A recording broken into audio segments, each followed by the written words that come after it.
Alright, this is our introductory note to organic chemistry, and one of the things that you will find is that organic chemistry is very different from what we've been doing before in any of our chemistry courses. There are so many compounds that contain carbon and hydrogen, maybe some oxygen, maybe some nitrogen, but because there are so many and such a variety of compounds with carbons, scientists have decided that it deserves its own branch of chemistry, and that's called organic.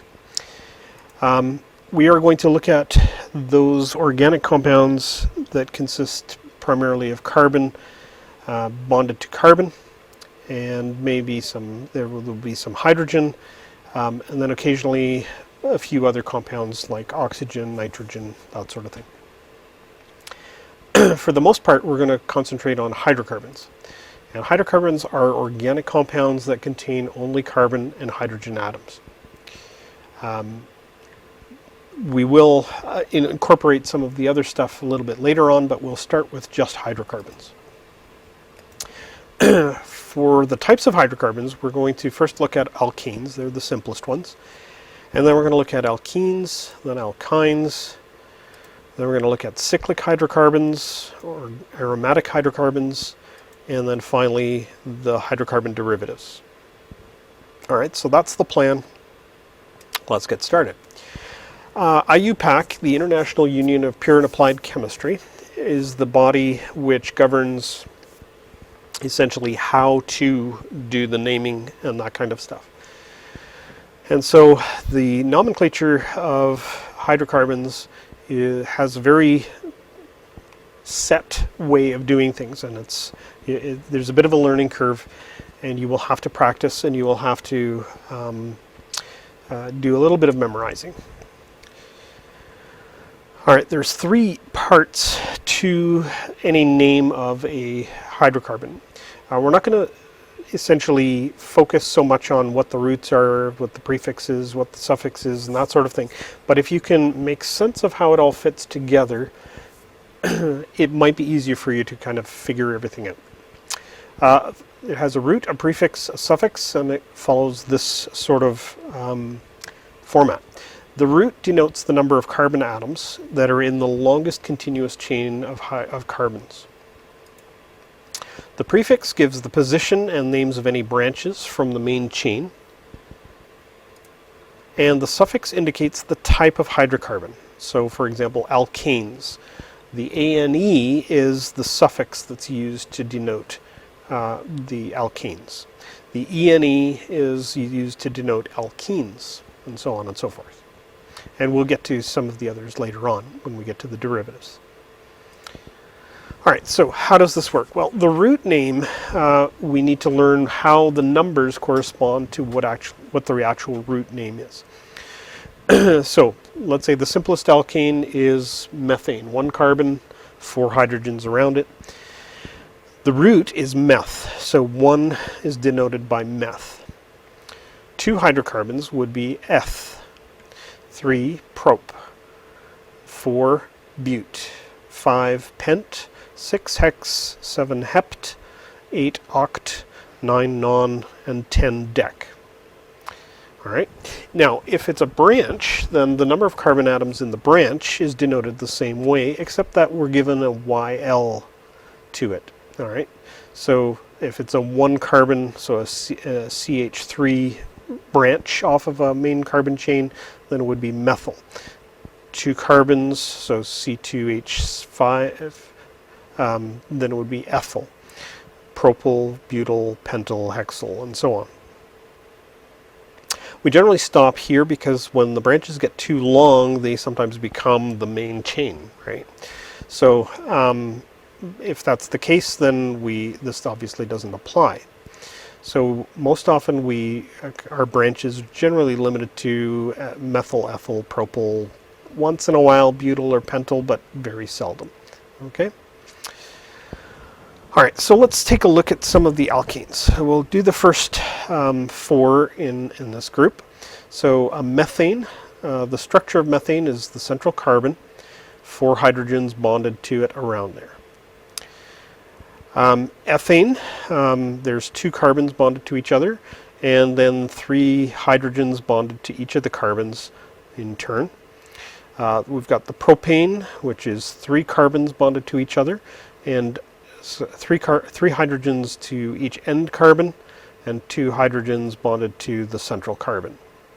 And then we have butane, 4 carbons bonded to each other, and then the appropriate number of hydrogens to max out the bonds to 4 to each carbon. All right. 5 would simply follow the pattern, put another carbon in this chain, looks almost exactly the same. 6, 7, 8, so on, all look fairly similar.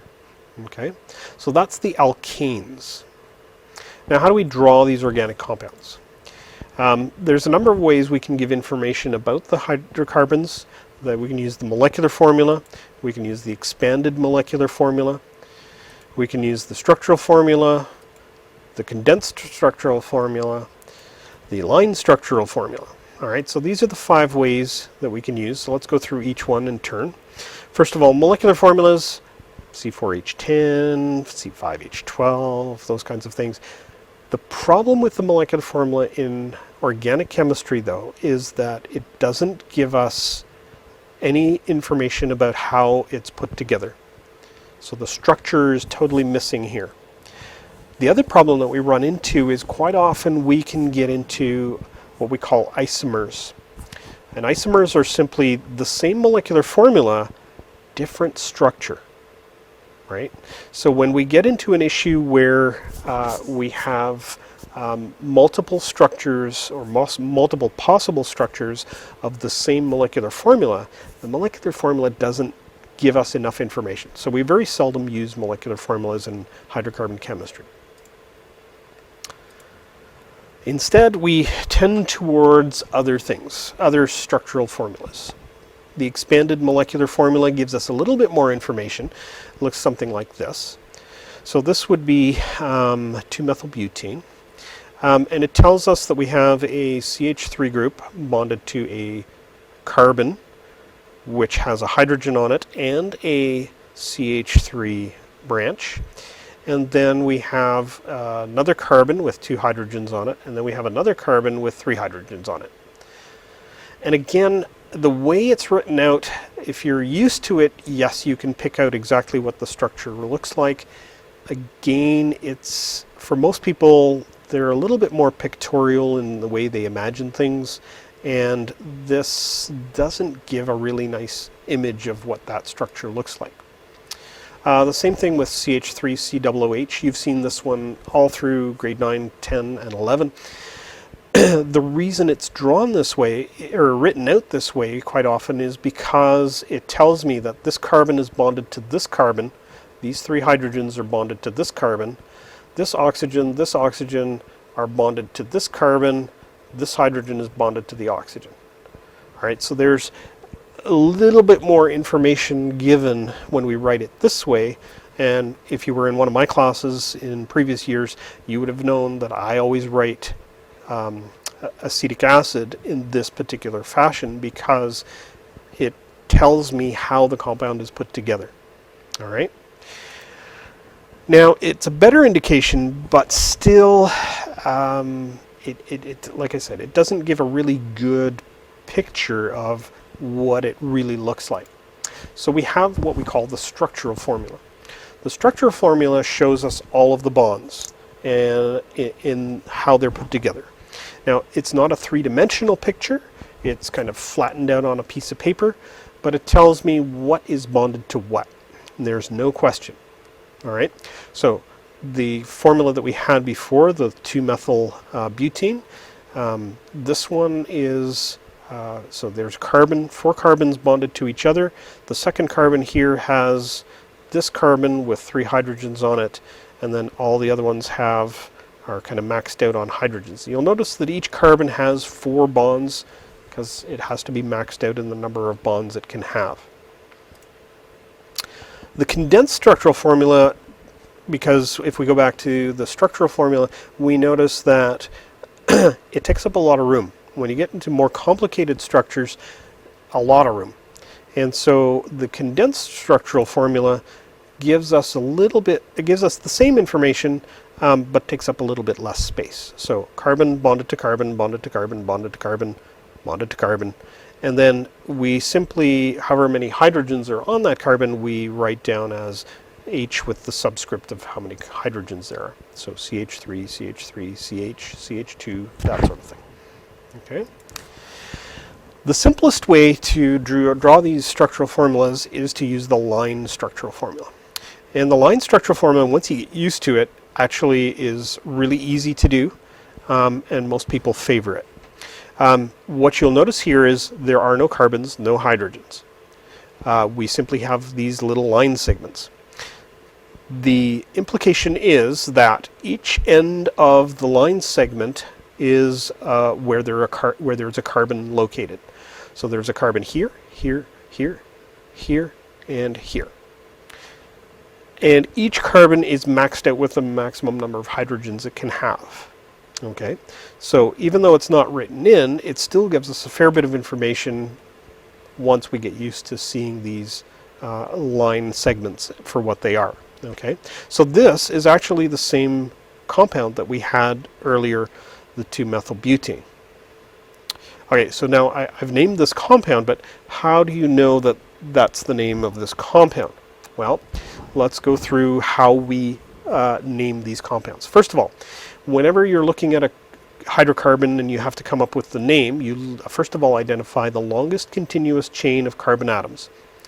And it may not be all in a nice line. You may have to go, and you may have to number them backwards, depending on how this thing is drawn. Once you have that longest continuous chain, now you can figure out the root. Okay, number the chain giving the branches the lowest possible numbers.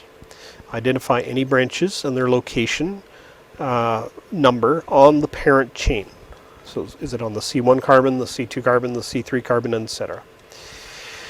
If there are two or more of the same type of branch, we give each branch a position number and or use multiple prefixes, di, tri, tetra, and so on, to indicate the number of branches.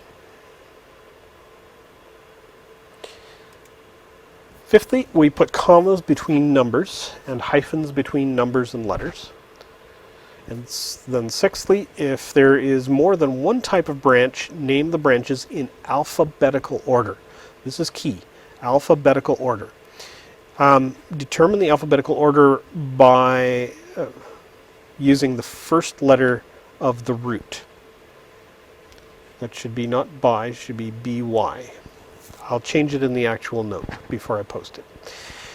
When possible, put numbers in ascending order. And if more than one chain could be the main chain, choose the chain that has the most branches attached.